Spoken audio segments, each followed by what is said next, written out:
السلام عليكم ورحمة الله وبركاته. معاكم مصطفى بدير من قناة كوكب الرخام والجرانيت. احنا النهاردة ان شاء الله الفيديو بتاعنا هيتكلم ازاي تاخد مقاس التلابيس المايلة. في ناس كتير بتسأل ازاي بتاخد مقاساتها والابعاد بتاعتها.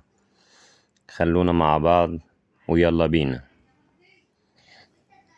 دلوقتي زي ما انتوا شايفين كده الدرجة اهوت، بناخد الميزان وتظبط بيه أنف الدرجة من على أول الرفرفة، وتظبطها ميزان بالظبط، وتقيس بالمتر من أول الميزان اللي هو على الوزنة لحد آخر الدرجة. زي ما انتوا شايفين كده جايب معانا كام؟ 27 سنتي.